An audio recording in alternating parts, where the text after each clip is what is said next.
मैं Bina ma'am, paradise academy junior high school Budhwa शहीद।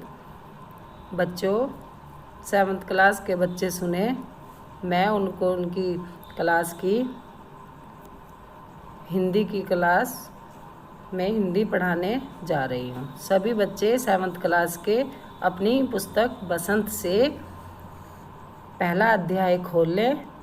हम पंछी हैं उन्मुक्त गगन के।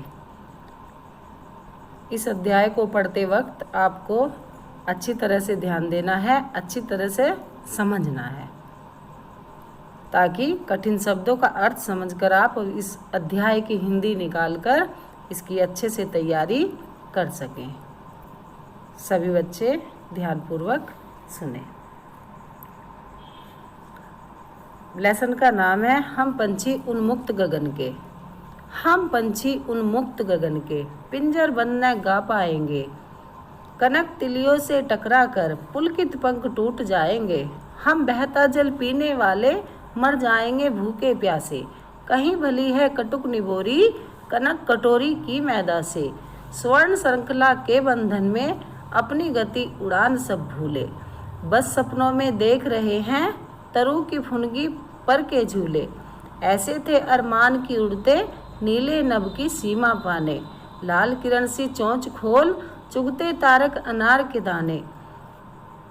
होती सीमाहीन क्षितिज से इन पंखों की होड़ा होड़ी। या तो क्षितिज मिलन बन जाता या तंती सांसों की डोरी। नीड़ न दो चाहे टहनी का आसरिये छिन्न भिन्न कर डालो। लेकिन पंख दिए हैं तो आकुल उड़ान में विंधन न डालो। प्रस्तुत कविता हमारी पाठ्य पुस्तक वसंत के भाग 2 में संकलित कविता हम पंछी उन्मुक्त गगन के कविता से ली गई है, जिसके रचयिता शिव मंगल सिंह सुमन है। यहाँ पक्षी मनुष्य से अपनी अभिलाषा व्यक्त कर रहे हैं। सभी बच्चे देखें, हम पंछी उन्मुक्त गगन के,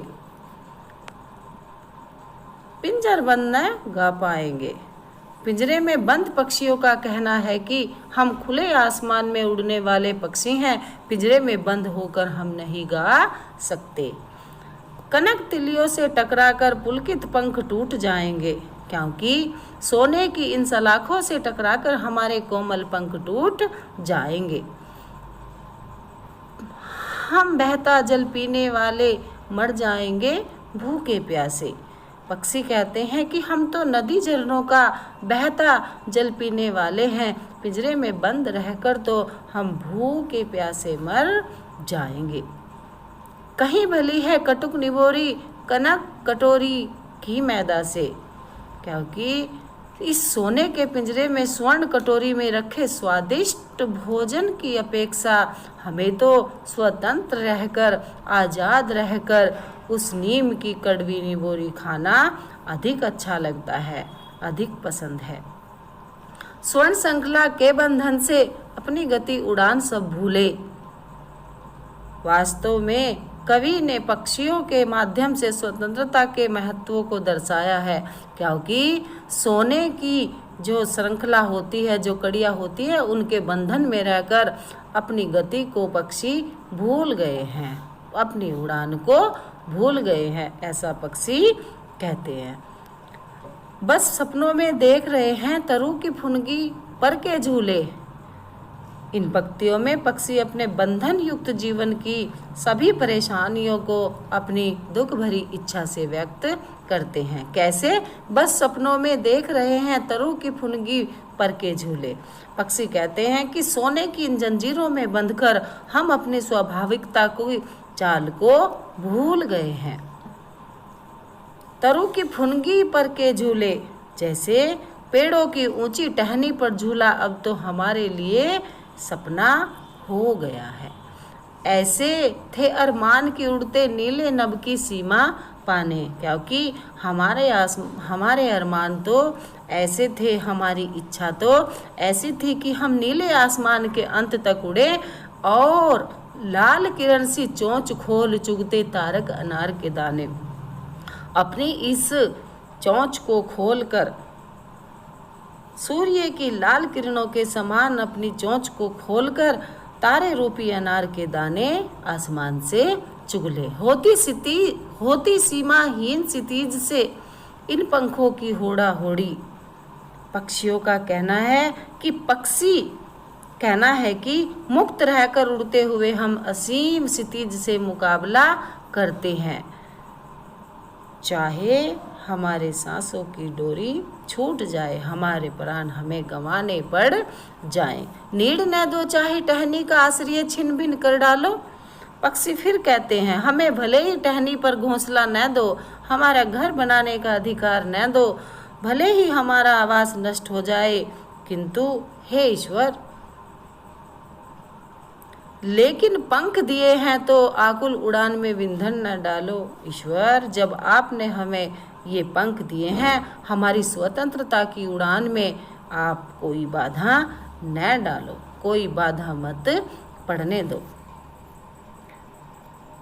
बच्चों, आपने देखा पाठ में आए हुए इस कविता के अंदर कितने ही ऐसे कठिन शब्द आए हैं जिनके माध्यम से आप उनके अर्थ को समझकर इस पूरी कविता के अर्थ को याद कर सकते हैं। जैसे उन्मुक्त, स्वतंत्र, आजाद, पिंजरबंद, पिंजरे में बंद, कनक, स्वर्ण, सोना, तिल्लिया, सलाखा, पुलकित, कोमल, कटुक, कड़वी, निबोरी, नीम के वृक्ष का फल। सभी बच्चे जानते हैं कि नीम के वृक्ष पर कैसा फल आता है।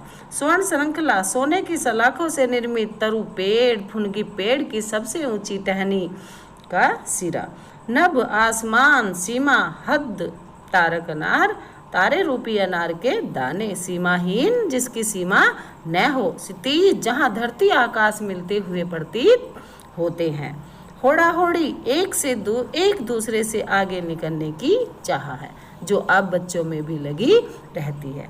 तंती सांसें, प्राण अंत के समय टूटती सांसें। देखो बेटा, आपको इसी तरह इसका अर्थ याद करना है। अब प्रश्न अभ्यास। हर तरह की सुख सुविधाएं पाकर भी पंछी पिंजरे में बंद क्यों नहीं रहना चाहता? क्योंकि स्वतंत्रता सबको प्रिय है, वह चाहे मनुष्य हो या पशु पक्षी।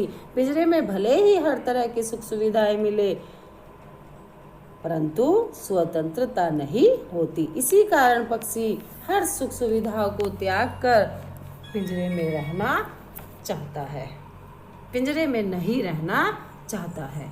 पक्षी उन्मुक्त रहकर अपनी कौन कौन सी इच्छाएं पूरी करना चाहते हैं। पक्षी स्वतंत्र होकर खुले आसमान में उड़ना चाहते हैं, नदी झरनों का बहता हुआ जल पीना चाहते हैं, पेड़ों पर लगे फल खाना चाहते हैं, ऊंची टहनी पर झूला झूलना चाहते हैं, तारे रूपी अनार के दानों के पास जाकर उन्हें खाना चाहते हैं और सीमाहीन क्षितिज से प्रतिद्वंद्विता करना चाहते हैं, उससे आगे निकल जाना चाहते हैं। तीसरा प्रश्न है, भाव स्पष्ट कीजिए, जो आपको कविता के अर्थ में बता दिया गया है। अब कविता से आगे। पक्षियों को पालना उचित है अथवा नहीं, अपने विचार लिखिए। इसमें आप अपने विचार स्वयं से लिखेंगे कि पक्षियों को पालना उचित है या नहीं है। खैर, क्या आपने या आपकी जानकारी में किसी ने कभी कोई पक्षी पाला है? उसकी देख रेख किस प्रकार की जाती होगी, लिखिए। आप इस प्रश्न को भी स्वयं से लिखेंगे, क्योंकि आपको बताना है कि पक्षियों को किस तरह घरों में पाल सकते हैं। प्रश्न नंबर 2, पक्षियों को पिंजरे में बंद करने से केवल उनकी आज़ादी का हनन ही नहीं होता, अपितु पर्यावरण भी प्रभावित होता है। इस विषय पर 10 पंक्तियां में अपने विचार लिखिए। जिस प्रकार हम निबंध लिखते हैं, निबंध की तरह आपको 10 विचार, 10 लाइनें इस प्रश्न के उत्तर में लिख के लानी है। फिर है अनुमान और कल्पना, इसको आप छोड़ दीजिए। अब आइए भाषा की बात पर। प्रश्न नंबर 1, स्वर्ण श्रृंखला और लाल किरण सी में रेखांकित शब्द गुणवाचक विशेषण है। कविता से ढूंढकर इस प्रकार के 3 और उदाहरण लिखिए, जैसे उन्मुक्त गगन, स्वतंत्र आसमान, कटुक निबोरी, कड़वी निबोरी, सीमाहीन क्षितिज जिसकी कोई सीमा न हो, उस प्रकार की धरती। भूखे प्यासे में द्वंद्व समास है। प्रश्न नंबर 2 देखिए बेटा, भूखे प्यासे में द्वंद्व समास है। इन दोनों शब्दों के बीच लगे चिन्ह को सामासिक चिन्ह कहते हैं। इस चिन्ह से और का संकेत मिलता है, जैसे भूखे प्यासे, भूखे और प्यासे, भाई बहन, भाई और बहन, दिन रात, दिन और रात। तो इसी प्रकार के अनेक शब्दों को आप और इससे चुनकर लिखिए।